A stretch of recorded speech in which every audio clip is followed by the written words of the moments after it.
अगर औलाद ना हो तो रिश्ता ख़त्म थोड़ी हो जाता है। इनफैक्ट मोहब्बत तो वहीं अपने मजबूत कदम जमाए खड़ी रहती है। तो देखना है वे बंदिया, थोड़ी शर्म तो कर।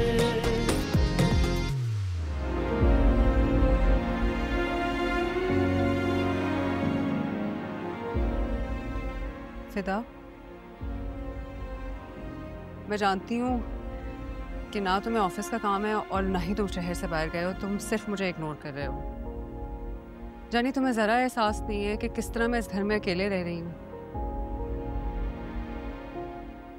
देखो, इस तरह बात ना करने से या छुप जाने से इश्यूज तो नहीं सॉल्व होते ना। एटलीस्ट बात तो करो मेरे साथ।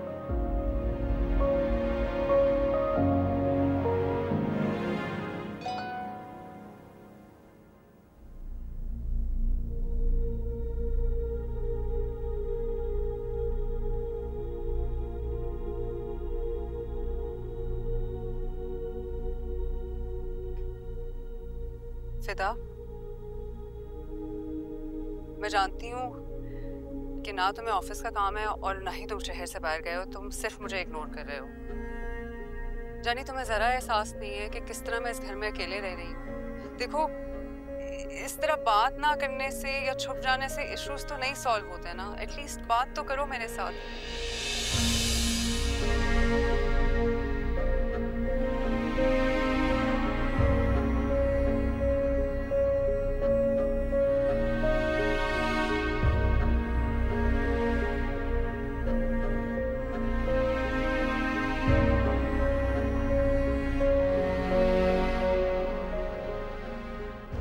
फिदा, मेरी बात सुनो।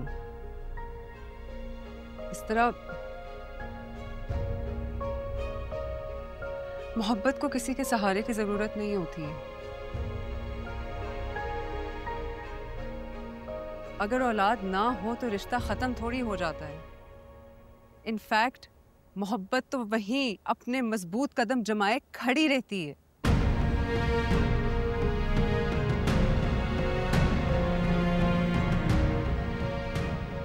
फिदा, मेरी मोहब्बत भी पहले दिन की तरह उसी तरह मजबूती से कदम जमाए खड़ी है।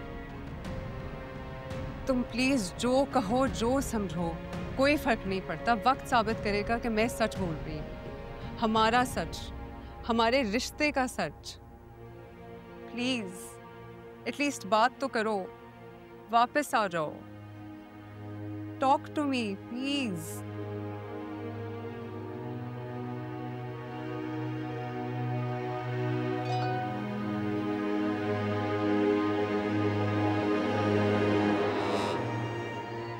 अगर औलाद ना हो तो रिश्ता खत्म थोड़ी हो जाता है। इनफैक्ट मोहब्बत तो वहीं अपने मजबूत कदम जमाए खड़ी रहती है।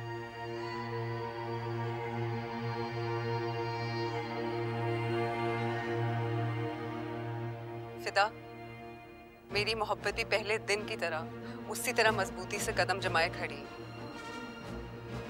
तुम प्लीज जो कहो, जो समझो, कोई फर्क नहीं पड़ता। वक्त साबित करेगा कि मैं सच बोल रही हूँ। हमारा सच, हमारे रिश्ते का सच। प्लीज एटलीस्ट बात तो करो। वापस आ जाओ। Talk to me please.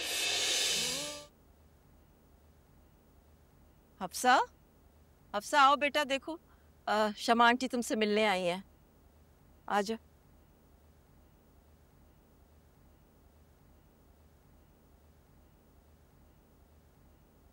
अस्सलाम वालेकुम आंटी। वालेकुम अस्सलाम बेटा, कैसी हो?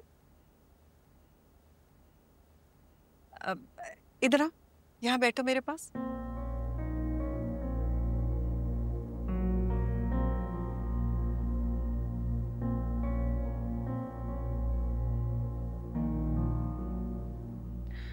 देखो बेटा, तुम्हें तो पता है कि बात घुमाकर करना मुझे आता ही नहीं। जो भी कहना होता है बिना तमहीद बांधे साफ साफ कह देती। सुबह तुम्हारी अम्मी से बात हुई तो पता चला कि तुमने हमाद के लिए इनकार कर दिया। सॉरी आंटी, फिर तो आपको यहाँ आना ही नहीं चाहिए था। अफसा, शाजिया, बोलने दो इस। कहो बेटा। मैं अपना फैसला अम्मी को सुना चुकी हूँ।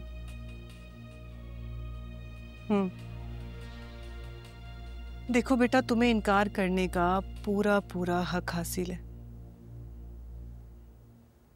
लेकिन मैं सिर्फ ये पूछने आई हूं कि लोगों की वजह से तुम अपना नुकसान क्यों कर रही?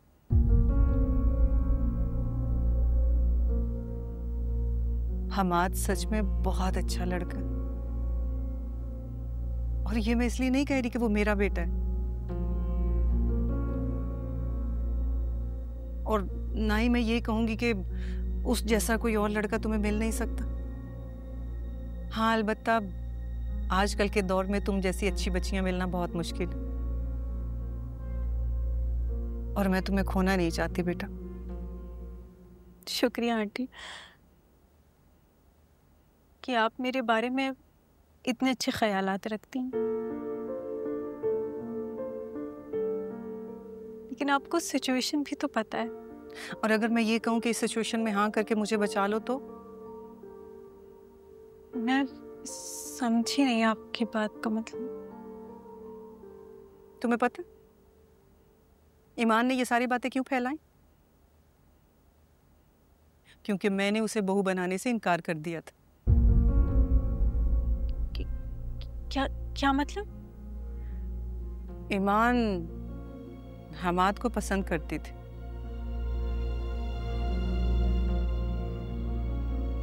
अब तुम इसी बात से उसके घटियापन का अंदाजा लगा लो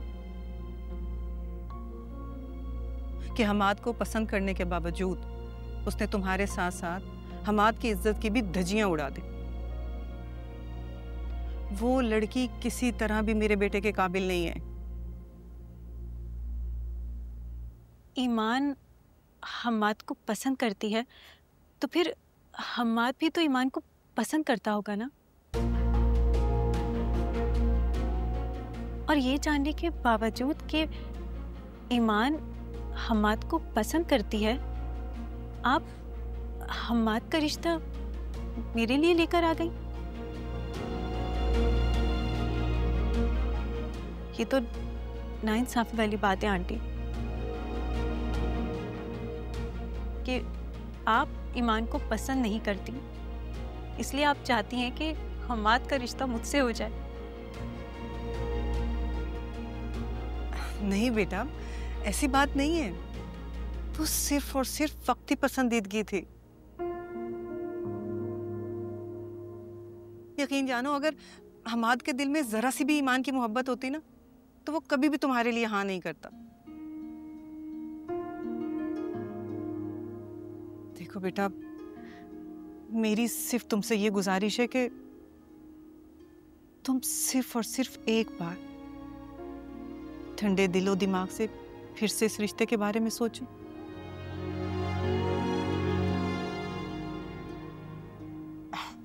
देखो बेटा, तुम बहुत आला किरदार की लड़की हो। इस तरह की छोटी मोटी बातें तुम्हें क्या नुकसान पहुंचा सकते हैं?